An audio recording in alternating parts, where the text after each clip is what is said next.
Steve, my man, thank you for coming on the Winner's Paradigm podcast, brother.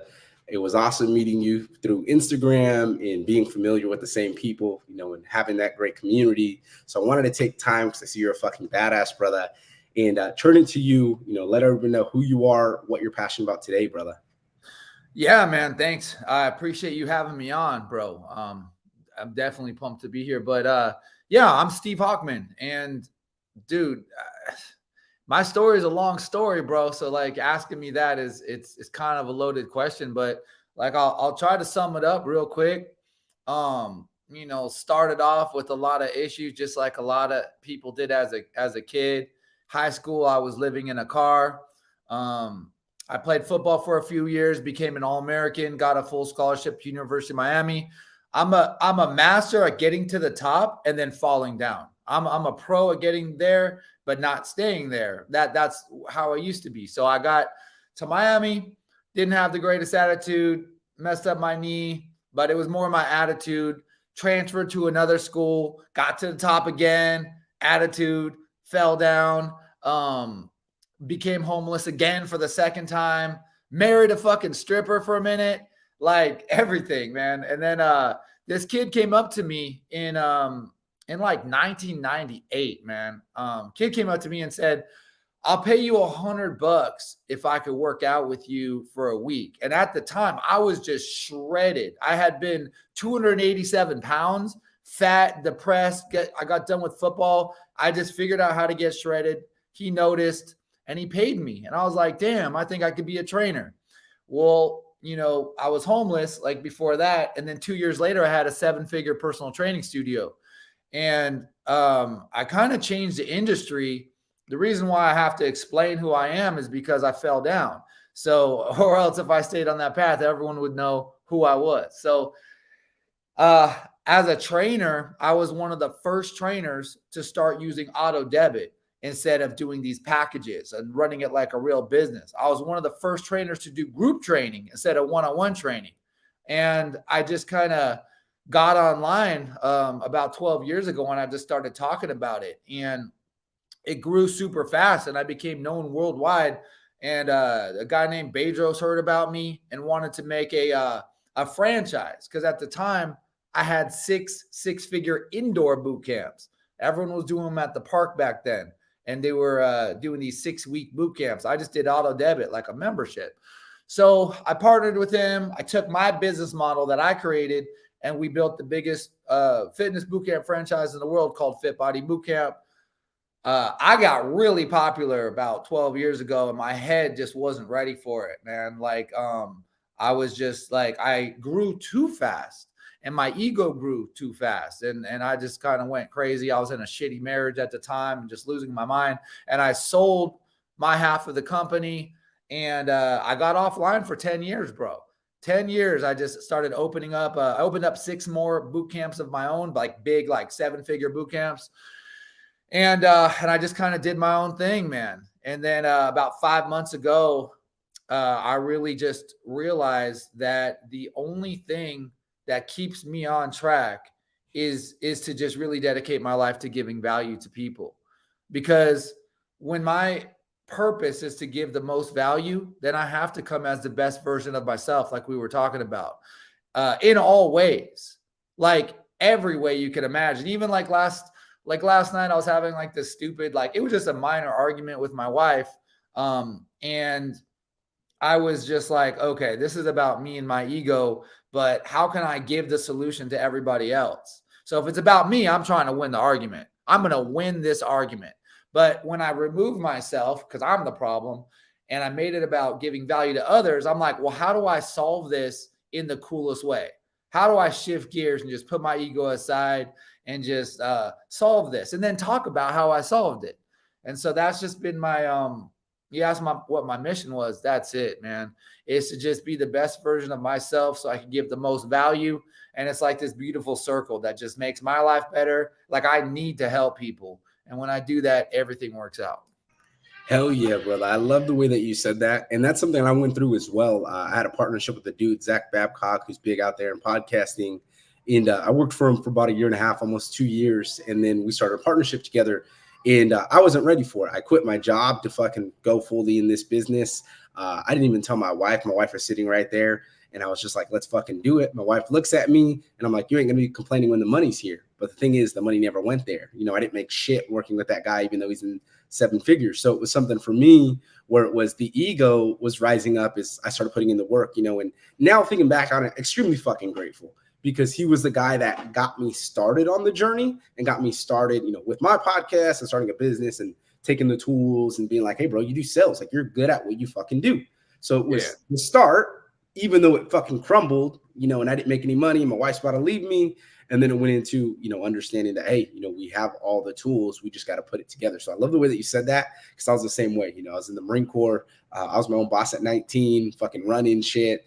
Got to the best shape of my life, tore all the cartilage in my right knee. Fucking, they want to put me on antidepressants, like all this shit. And eventually lost my way. You know, I had 5 friends died, grandfather died. And my thing was the drinking and the eating. You know, I just wanted to drink a gallon of whiskey and keep eating. And it got me to be where I didn't want to be. And then now what's funny is, like I said, you know, I interviewed Clinton.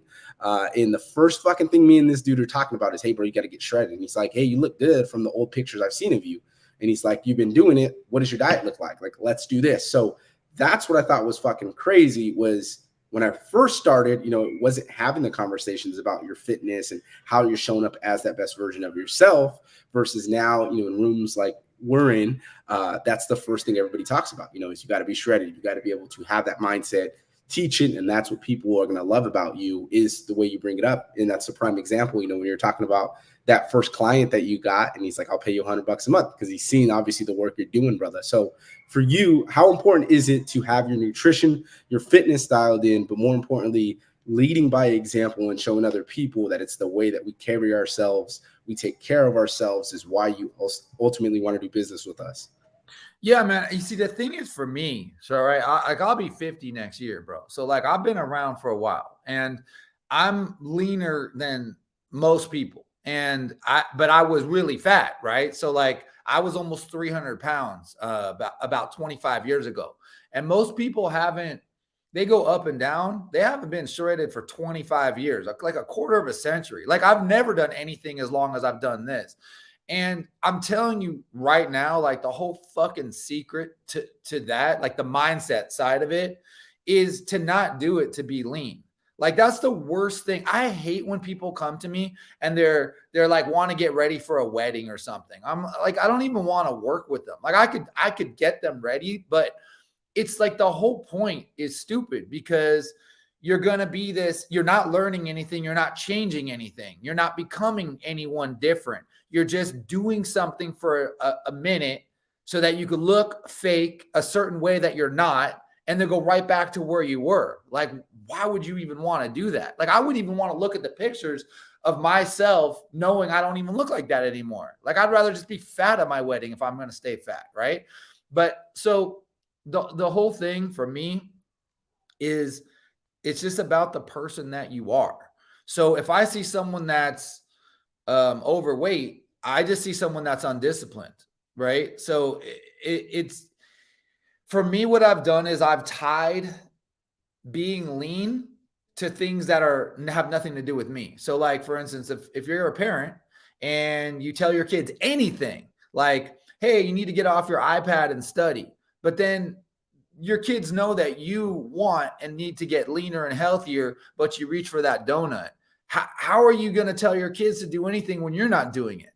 So if you know that you're not leading by example and you know that that is making you not the best parent, then you actually know that you're fucking choosing to hurt your kids in that moment. Like you're actually choosing it. I'm going to hurt my kids right now so I can have this sugary ass donut.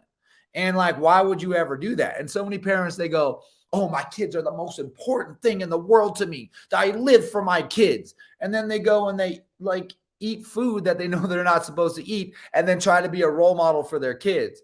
And I feel like for me, like I made that connection a long time ago. And I think that's the most important thing. Cause like, dude, we'll lie to ourselves. Like, okay, think about this. If I told you like, hey, there's this person and they lie to their loved ones all the time. They let their loved ones down all the time. They say they're going to do something with their loved ones and then they don't show up. You'd be like, that's a bad person. And then you go, do you love yourself? And they go, yeah. Hey, did you say you were going to get up and work out today? Did you? No. Did you say you were going to eat better and then stop eating that bullshit? Did you? No. Did you hit that snooze button and you said you never would? You know, like you just lied to someone that you say you love. So I just feel like you got to earn loving yourself, man. And a lot of people, they say they do, but they really don't. Bro, that's something I'm learning right now. And that's one thing, it just came out. Like I said, before we started, I started therapy and they were like, oh, you like to yell and you like to get mad about people who don't love themselves. And I'm like, yeah, because I fucking had my grandfather die. I was eating 1,000 milligram edibles every day, taking 2 of them, getting high as fuck and just being sad, and I bulked up to 235. And before that, I was getting leaner, 8% body fat. And then all of a sudden I was fat as fuck. And I was like, I just hated looking myself in the mirror. And I started thinking back to, childhood and my dad. Like the one thing I can say is that man now shredded as fuck, but he was always in the gym as a kid. We just ate bad. My mom's side, didn't do jack shit, mediocre, below average. You know what I mean? Always, I wanted to do this, but things were hard and so forth. So when I went back to myself and I assessed my behavior, I assessed everything that was going on with me. And why I always sought that male role model who fulfilled all those check boxes was because I looked for that one that was respected by their kids, showed up in life, was able to do all the things that they were able to do. And one of the things that came up, was physical fitness and you showing up as your best self. So it was something where now, I'm able to pick it up as like, I can't believe some motherfuckers the way that they be talking, because you're like, hey, bro, you don't take care of yourself. And that's why your kids don't respect you. So it's like, it's all right. You know what I mean? You can still work and keep going, but there's a reason why there's a delay on things.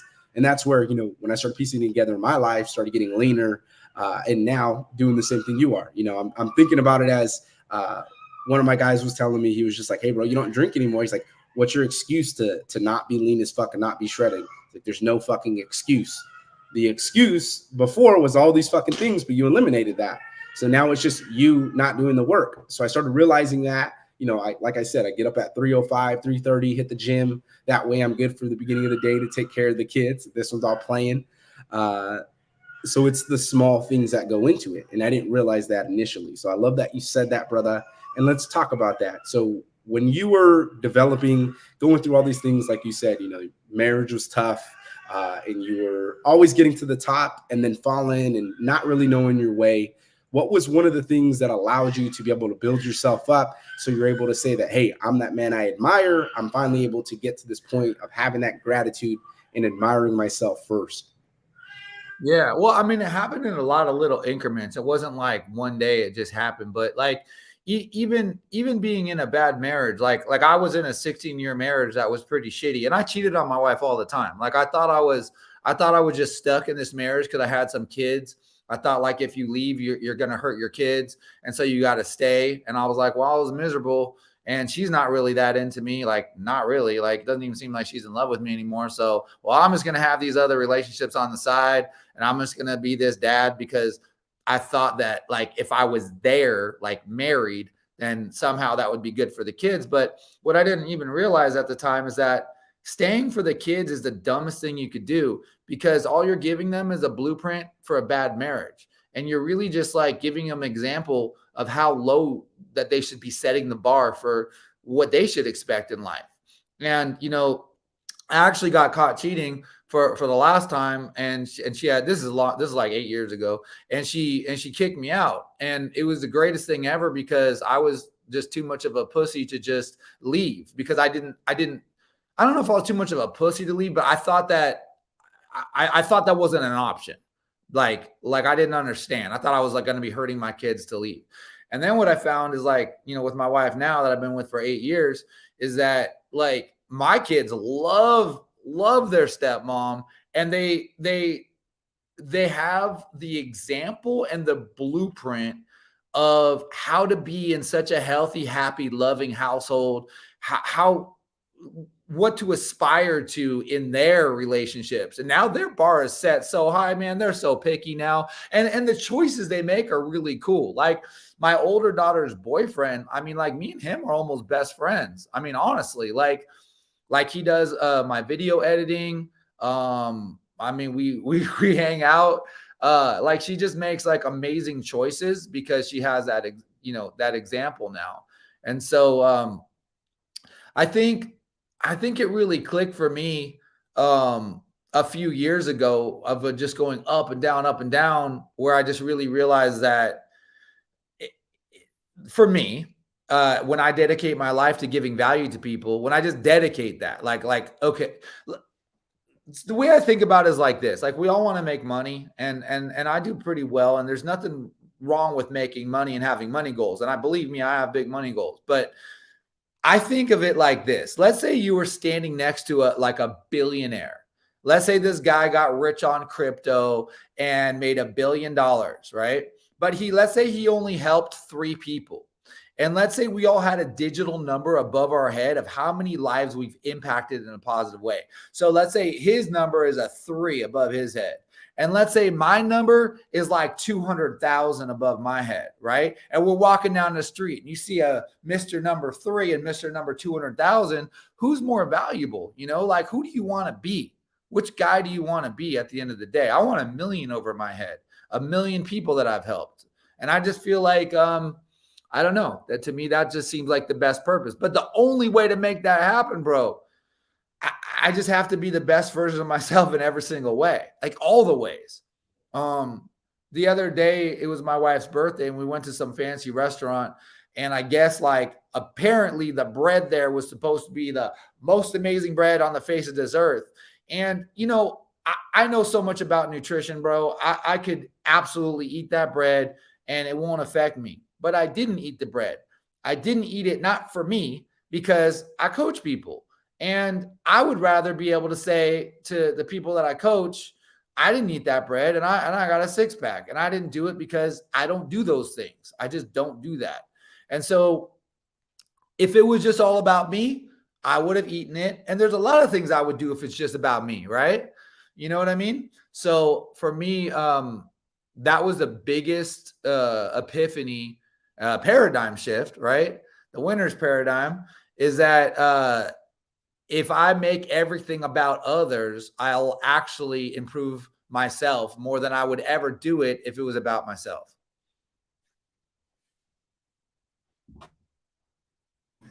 Damn kid. Hell yeah, brother. And totally get you there. And that's one thing I had to learn as well, even right now, having the podcast interviews, I can make 1,000,001 excuses on why I can't do it. But you see me taking care of the kid while we're doing it. And I was literally running back and forth, making sure that he was good. And it was just something for me where I was like, bro, that's my business. That's my brand. Like I talk to fucking people. And when I talk about the mindset and the paradigm shift and the recalibrating your mindset, like it's all about us being the best that we can be. So I structure my whole fucking business around that. Like I was saying, before the call, I literally will be on calls with people and then you hear the kid in the background. I'm like, yeah, my kids are playing. Like I'm able to work and do what I got to fucking do under my parameters. And I love the way that you were saying that, you have to be that example. We're talking about the bread. I'm going through that as well, where we went out for Father's Day, for instance, like as a whole family, everybody's getting fucking pizza and fried calamari. And then I ordered a bowl and I was like, hey, can I get double protein? And it was steak. And everybody's looking at me like, why are you eating that? And I'm like, hey, I got a goal. I got somewhere to be. But more importantly, it's just sticking to the same routine. Like, I don't care where we go. I'll pick on the menu and I know exactly what I can get that's going to be healthy, but I'm not going to intentionally sabotage myself like in the past that I've done, because I realize it's just not worth it. And 2, we got to set that standard, just like you were saying, is if we can't do it for our kids, if we can't show them, it's one of those things. So like when my daughter's up, she'll literally be right there when I'm having podcast interviews and like interested, or like go to the mic and start talking. And I'm like, you know what, that's pretty cool. Like that's something I'm passionate about, is talking to other men and helping them through these things. But at the same time, like I get to keep my kids involved with it. So when they grow up, they can understand this, and I'm not going to be feeding them bullshit or telling them, oh, things are too tough. Like if it's tough, figure it the fuck out, figure out what's going to work for you. So I love that about you, brother, how you were saying that. And I think that definitely, talks about who you are as a man, brother. So for you, what is it like now being fully present? You mentioned the daughter's boyfriend. That's what I was going to ask you, because I love the fucking reels that you be making with them. What's it like now? We got some funny ones coming out, bro. We got some good ones coming out, actually. Hell yeah, brother. So what's it like now where you're fully able to just show that gratitude, be fully present and understand like, hey, you got to go through all that to be able to get to this point to truly be happy and understand what you exactly have.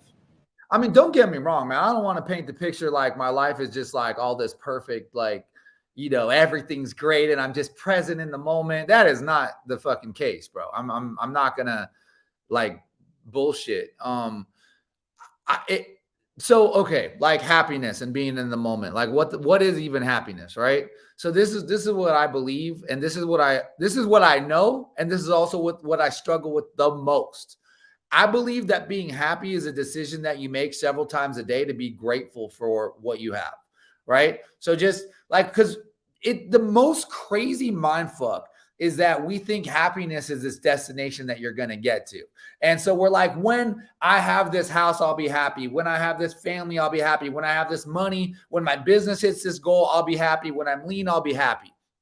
The truth is that happiness is just a decision you make. Like right now, I could be grateful that we're doing this interview, and I'm just happy that like I have a house. I'm happy that I'm married. I'm happy that someone loves me. You could be grateful for many things. And the crazy thing is, the more you want something, the more you're in an ungrateful state, because wanting something is the focus of the lack thereof. And when you're focusing on lack, you're not being grateful. And if the universe was like a father figure, right, looking down, and like you have a kid who's like, I have all these toys that work, but your kid goes, I'm not going to be happy until I get more toys. So then you get your kid more toys, and then they have those toys for a while. And then they're like, I'm not going to be happy till I get more toys. And it's an endless cycle. You would never parent your kids that way. You'd be like, no. You got to appreciate what you have. Then you'll get more. And I feel like that's what being happy is. So I go through this like battle in my head of like, I want to build this. I want to build. Okay. Now I'm starting to get into like the future where I'm not grateful for what I have because I want more. And I have to stop and be grateful and not give a fuck about what I want and just focus on the work and not the result. When I'm focused on the result, I'm focused on lack. I'm ungrateful. When I know what I want, but I'm just focused on the work, I could be grateful in the state of appreciation, in a higher frequency. So it's a battle that I fight with myself like 20 times a day. And that's like with my family as well. Like my kid, like sometimes my son, like I made that video today with my son while I was playing in the sandbox with him, right? And the thing is that I was working and he really wanted to play with me. And I was just like annoyed. I'm not going to lie. I was getting annoyed. I was like, damn, like, can you just wait? And then I just realized like, wait a minute, like, wait for what? Wait for what? Like, fuck this. I just shut my computer. I'm like, what do you want to do? Let's go play with excavators in the sandbox. And, we played for like 20 minutes and it was a 20 solid minutes of us just playing. And it was like fucking amazing. But I had to shift from being annoyed to being grateful. I'm grateful that I had a son that even wants to play with me, And so, yeah, that's a battle that I fight. I don't think you ever get to the point where you're just like, oh, I got this life thing. It's like, I understand now what I have to do, but then you have to do it all the time. It's like a workout. Like you could understand all you need to know about working out. You're never going to have an easy workout. Every workout's going to be hard. And if it's easy, it means you didn't do what you're supposed to do. So, that's just what it is, right? It is what it is. No, you're 100% right. And I love the way that you said that. And that's what I asked about the presence. And I love that you said that, life isn't perfect. And I'm in that same boat, brother. I get annoyed because the wife will be saying, hey, this needs to happen, or money was the biggest thing for the fucking longest. And I was just like, well, first it was, oh, I take care of the daughter. And that's why, I play with her and I teach her throughout the day. And then it was, oh, I take care of him now. And now it's both of them. So when one screams, the other one screams. And then I just thought about it. And I was like, bro, it's so fucking ungrateful to be complaining about it. Like, this is time where they could easily be with a nanny that we don't like. This time they could be at daycare and that we're not taking this. So it's like, for me, even now having this podcast, I was giving him his pacifier, making sure he's good. And then I was just like, you know what? I'll just pick him up during the podcast. Like, what's the worst thing that's going to happen? He's going to chill out. And then I could show everybody, this is how I fucking live my life. And I'll make a sales call, and literally on the sales call, I'll be like, oh yeah, hold the kid and be like, yeah, are you good, little buddy? And then go about my business, because that's who I am. And that's what I fucking do, is I show up in all those areas of life. So I love the way that you said that, brother, because that's something we don't think about. And now it's something like, even on my schedule, I'll make it flexible, and I'll move a couple things, and I put in there, make sure you play with your daughter at this time. Make sure you watch fucking Elmo with her. And, I'm interacting with her in any way. I got to fucking, one of the things that kept me consistent, we'll talk on nutrition now, is every morning she wants fruit. Like, she doesn't want she used to like eggs, and then it went into just egg whites. So she'll fucking eat egg whites and fruit every morning. And since I'm basically paleo, cutting right now, Clinton put me on a new program. So I was like, all right, we'll cut out all the carbs and just get that from fruit and veggies. So doing that, and I'm like cutting her fruit. I'm like, cool, this is fruit.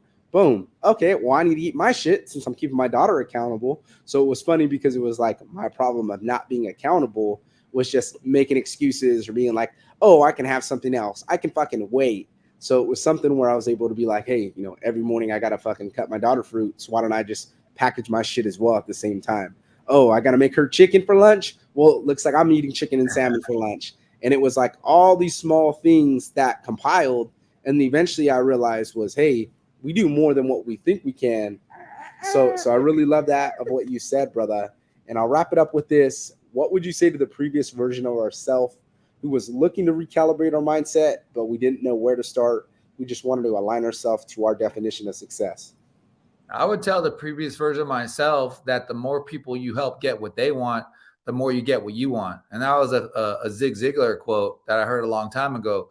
And, when you focus on yourself, that's, for me at least, when all the bad things happen, because it's just about me, and when I get myself out of my own needs and I dedicate myself to helping others, then I have to be the best version of myself. Like, if I would have thought about that like 20 years ago, 30 years ago, whatever, I think like my whole life trajectory would be different. But I also think that I had to go through these lessons so that I could teach these lessons. I had to go through this shit so that I could relate, so that I could understand, so that I could know what someone else is going through, so that I can give them that value. Everything happens as it should, man. That's the thing too, is like, you could go back and wish this and wish that. The truth is that everything happens the way it's supposed to happen. Because you need to go through these experiences so that you could help other people as well. So that's what I would do. I would tell anybody that. I would just tell anybody, give the most value you can to the most people. But to do that, you got to be the best version in all ways so that you can do that. That's what I would say. And also that all this stuff, it's like working out. Everything's like working out. It's just a muscle. The more you practice being grateful, like stopping yourself and going, oh, whoa, I'm being ungrateful. Let me be grateful. The more you do that, the better you get at it. And the stronger that muscle gets, and it happens faster. Hell yeah, brother. And I love the way that you say that. And that was something I had to learn as well. Because I kept getting pissed off by these people being like, I got kids. It gets hard. Like, I didn't know we can take our fucking 4-month-old to the daycare at the gym. So literally the days that I don't have anything scheduled between 10 or 11, I'll hit the gym, get them to go to the daycare, because now they're able to calm down, get their jitters out, have a little bit of fun, and then I get a workout in. So it was something where I was just like, man, I was complaining about something that I can control. And two, it's like when I don't do that, every other day I'm getting up at 3. So it's like I can talk to that person who's a business owner, and they're like, fuck, bro, it's hard. Like, bro, I get up at 3:05, 3:30, I'm in the gym. Like, it fucking sucks. I don't want to get up. I get 4 to 6 migraines a day. I fucking throw up every morning. This morning I took pre-workout literally and fucking threw up. And I was just like, hey, at least I'm fucking alive, and I was able to get a good fucking workout in. So I was happy about it. And people will be like, why are you smiling that you threw up this morning and you're mad? And I'm like, I don't give a shit, because I still got what I needed done. And you figure out what's important to you. And I was like, more importantly to me is I'm going to set that example for my kids, because the last fucking thing I want to do, is have them follow in footsteps where I didn't lead from the proper example and I was making excuses, which that entailed, me becoming more grateful and understanding as well. Like, hey, it is muscle memory. We got to keep doing these fucking things and getting better. So I appreciate you, brother. You've been amazing. Would love to have you on in the future. Hopefully we can do it in person next time. But Hell yeah. where can people find you, brother, if they want to keep up with you? Hey, dude, if you're in Orange County too, you should stop by. Just let me know. We'll go to my gym, one of my gyms, and we'll just work out together too, man. It'll be tight. But yeah, I'm a _ Steve Hochman on Instagram. That's the best way to reach me for sure. And yeah, man, I'm just here to help. That's it. Hell yeah, brother. And yeah, definitely will hit you up soon. We'll schedule some time so I can be able to get a workout in with you, brother, because I definitely love to fucking do that. And two, we'll have it in the show notes so everybody can check you out. I appreciate you, my man. Thank you again, brother. Of course. I appreciate you too, bro.